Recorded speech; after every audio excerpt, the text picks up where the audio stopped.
Hello everyone, आज हम लोग इस वीडियो में चैप्टर 5 का सेक्शन 56 एंड 57 पढ़ेंगे।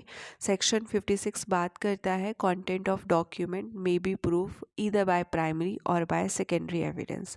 मतलब जो डॉक्यूमेंट का कंटेंट है उसे या तो प्राइमरी या फिर सेकेंडरी एविडेंस से प्रूफ किया जा सकता है।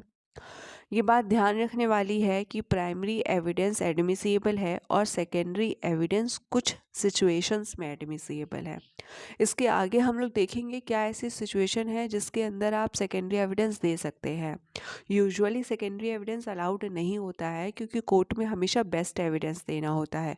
और बेस्ट एविडेंस क्या होते हैं? डायरेक्ट एविडेंस या फिर प्राइमरी एविडेंस आपके बेस्ट एविडेंस होते हैं। सेकेंडरी एविडेंस उन्हीं केसेस में दिया जा सकता है जब कुछ सरकमस्टांसेस में केस फॉल कर रहा है, कुछ सिचुएशंस है उसके अंदर सिचुएशन आ रही है, कुछ प्रोविजन सेटिस्फाई हो रहे हैं, तो ही सेकेंडरी एविडेंस अलाउड होता है। जैसे कि सेक्शन नंबर 65 अगर आप देखेंगे इंडियन एविडेंस एक्ट का, जो कि करस्पॉन्डिंग सेक्शन है सेक्शन 60 ऑफ भारतीय साक्ष्य अधिनियम का, तो उसमें कुछ सिचुएशंस बताई गई हैं जिसके अंदर अगर फुलफिल होती हैं तो ही सेकेंडरी एविडेंस दिया जा सकता है, अदरवाइज नहीं दिया जा सकता है। ओके, तो अब हम देखेंगे कि प्राइमरी एविडेंस क्या होता है। प्राइमरी एविडेंस सेक्शन 57 में दिया है। अगर आप इंडियन एविडेंस एक्ट में देखेंगे और भारतीय साक्ष्य अधिनियम में देखेंगे तो दोनों में कुछ चेंजेस हैं। भारतीय साक्ष्य अधिनियम में 4 नए एक्सप्लेनेशंस को ऐड किया गया है, जिसकी वजह से ये प्रोविज़न अब इम्पॉर्टेंट हो जाता है। प्रोविज़न पहले भी इम्पॉर्टेंट था, प्री एंड मेंस दोनों में पूछा जाता था, बट अब ये ज़्यादा इम्पॉर्टेंट हो गया है क्योंकि नए 4 एक्सप्लेनेशन ऐड किए गए हैं। Section 57 Primary evidence means the document itself produced for the inspection of the court। तो जब डॉक्यूमेंट की ओरिजिनल कॉपी को ही प्रोड्यूस किया जाता है, मतलब जो डॉक्यूमेंट है उसी को उठाकर कोर्ट में प्रोड्यूस कर दिया गया है, तो वो प्राइमरी एविडेंस है। एक्सप्लेनेशन वन बात करता है where a document is executed in several parts, each part is a primary evidence of the document. अगर कोई डॉक्यूमेंट सेवरल पार्ट्स में एग्जीक्यूट किया गया है तो उसका हर एक पार्ट प्राइमरी एविडेंस कहलाएगा। इसको एक एग्जाम्पल से समझेंगे। सपोज ए है, ए ने बी को एक लेटर भेजा, उस लेटर में उसने कहा कि उसको सर्टेन गुड्स चाहिए और जो बी ए को सप्लाई करेगा। फिर उसने एक और लेटर भेजा और उसमें उसने दूसरे गुड्स की लिस्ट बता दी जो उसको बी से चाहिए थे। अब यहाँ पर एक ही डॉक्यूमेंट था, सेल का एक ही एग्रीमेंट था, बट वो सेवरल पार्ट्स में हो गया, तो वो हर एक पार्ट क्या हो जाएगा? प्राइमरी एविडेंस हो जाएगा डॉक्यूमेंट का। इसे आप एक और एग्जाम्पल से समझ सकते हैं। जैसे कि कोई प्रॉपर्टी है, उसका पार्टीशन होना है, 2 लोगों के बीच में होना है, और जो डॉक्यूमेंट है, जो पार्टीशन हो रहा है जिस डॉक्यूमेंट के अंदर, उसकी कॉपी दोनों को चाहिए। तो क्या हुआ? 2 ओरिजिनल कॉपी बनाई गई, डुप्लीकेट नहीं बनाई गई, 2 ओरिजिनल ही कॉपी बनाई गई। दोनों पर पार्टीज ने साइन करा, दोनों को एग्जीक्यूट किया गया, तो वो दोनों क्या हो जाएंगी? ओरिजिनल हो जाएंगी, प्राइमरी एविडेंस हो जाएंगी। उसके बाद है explanation 2 where a document is executed in counterpart, each counterpart being executed by one or some of the parties only.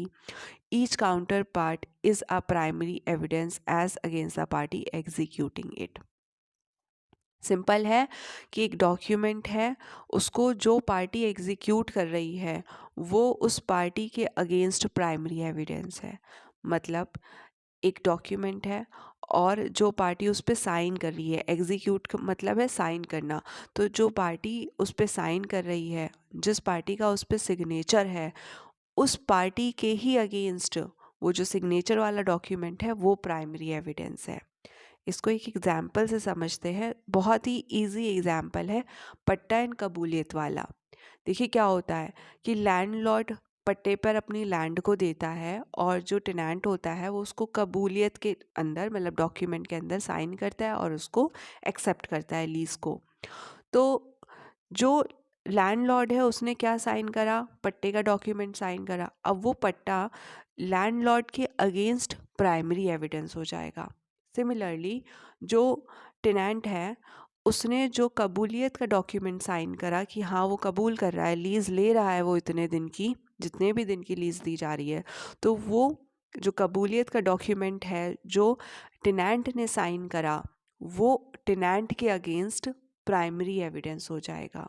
तो मतलब जो व्यक्ति जो डॉक्यूमेंट साइन करता है वो डॉक्यूमेंट उस व्यक्ति के अगेंस्ट क्या हो जाता है, प्राइमरी एविडेंस हो जाता है।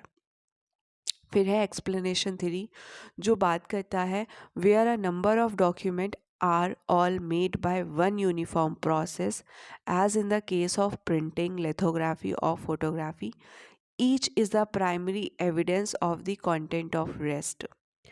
तो यहाँ पर बोला जा रहा है कि एक प्रोसेस से जो भी चीज़ें प्रिंट हो रही हैं यूनिफॉर्म प्रोसेस में, या लिथोग्राफ हो रही है, फोटोग्राफ हो रही है, वो हर एक डॉक्यूमेंट क्या है, प्राइमरी एविडेंस है।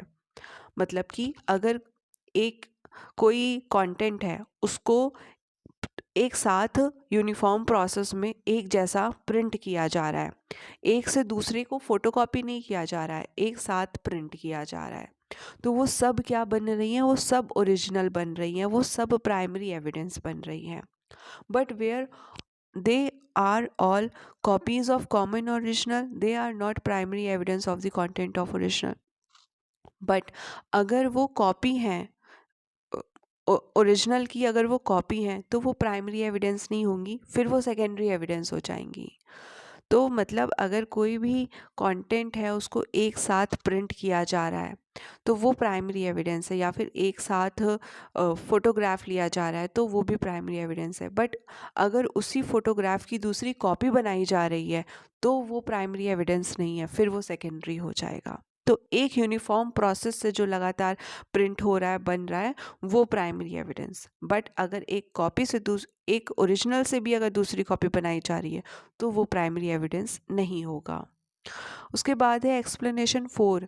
अब एक्सप्लेनेशन 4, 5, 6 एंड 7 ये आपका इंडियन एविडेंस एक्ट में तो नहीं था, तो प्री के पर्पज से तो काफ़ी इंपॉर्टेंट है। एक्सप्लेनेशन 4 क्या कहता है, वेयर एन इलेक्ट्रॉनिक और digital record is created or stored and such storage occur simultaneously or sequentially in multiple files, each file is a primary evidence। तो वहाँ जहाँ पे कोई भी इलेक्ट्रॉनिक या डिजिटल रिकॉर्ड है उसको बनाया जा रहा है और उसको स्टोर किया जा रहा है, और जो स्टोर किया जा रहा है वो एक साथ साइमल्टेनियसली मल्टीपल फाइल्स में किया जा रहा है या फिर सीक्वेंस के हिसाब से किया जा रहा है, तो वो हर एक फाइल क्या हो जाएगी, प्राइमरी एविडेंस हो जाएगी। जैसे कि कोई भी इलेक्ट्रॉनिक रिकॉर्ड है उसको बनाया गया और उसको साइमल्टेनियसली कहीं पर स्टोर कर दिया गया, तो वो क्या हो गया, जो भी मल्टीपल फाइल्स है जहाँ जहाँ उसको स्टोर किया गया वो सब क्या हो गए, प्राइमरी एविडेंस हो गए। क्योंकि एक रिकॉर्ड से दूसरा रिकॉर्ड नहीं बनाया जा रहा है, यहाँ पर एक ही रिकॉर्ड को क्रिएट करके उसी को मल्टीपल जगह स्टोर किया जा रहा है। उसके बाद है एक्सप्लेनेशन 5, वेयर एन इलेक्ट्रॉनिक और digital record is produce from proper custody, such electronic and digital record is a primary evidence unless it is disputed.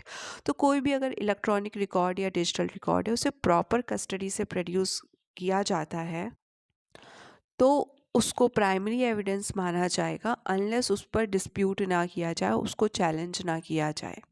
तो अगर कोई भी डिजिटल रिकॉर्ड है वो प्रॉपर कस्टडी से मिला है, जैसे कि कोई भी गवर्नमेंट रिकॉर्ड है और आप उस गवर्नमेंट के डिपार्टमेंट से ही ले रहे हो तो वो प्रॉपर कस्टडी हो जाएगी, तो वो उसको प्राइमरी एविडेंस माना जाएगा जब तक उसको चैलेंज ना किया जाए, उसको डिस्प्यूट ना किया जाए।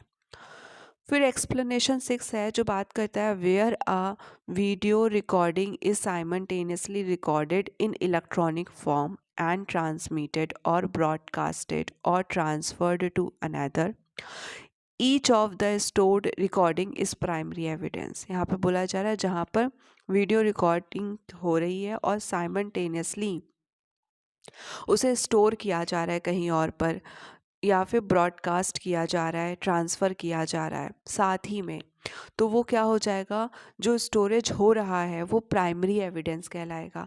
ऐसा होता है ना कि एक जगह पर, समझिए एक जगह पर रिकॉर्डिंग हो रही है, मतलब कोई वीडियो रिकॉर्डिंग हो रही है और उसको ब्रॉडकास्ट किया जा रहा है, और जहाँ पे ब्रॉडकास्ट किया जा रहा है सपोज़ वहाँ पे स्टोर किया जा रहा है, तो क्या हो जाएगा, वो जो स्टोरेज हो जाएगा वो प्राइमरी एविडेंस हो जाएगा। फिर एक्सप्लेनेशन 7 कहता है, वेयर एन इलेक्ट्रॉनिक और digital record is stored in multiple storage spaces in a computer resources. Each such automated storage, including temporary file, is a primary evidence. तो यहाँ पर बताया जा रहा है जो भी इलेक्ट्रॉनिक और डिजिटल रिकॉर्ड्स है जिनको मल्टीपल जगह पर मल्टीपल कंप्यूटर रिसोर्सेज में स्टोर किया जा रहा है, इंक्लूडिंग टेम्परेरी फाइल्स, तो वो सब क्या हो जाएगा, प्राइमरी एविडेंस हो जाएगा। तो आई होप आपको ये प्रोविज़न क्लियर हुआ होगा। अगर आपको वीडियो हेल्पफुल लगता है तो प्लीज़ लाइक शेयर सब्सक्राइब ज़रूर करिएगा। Thank you.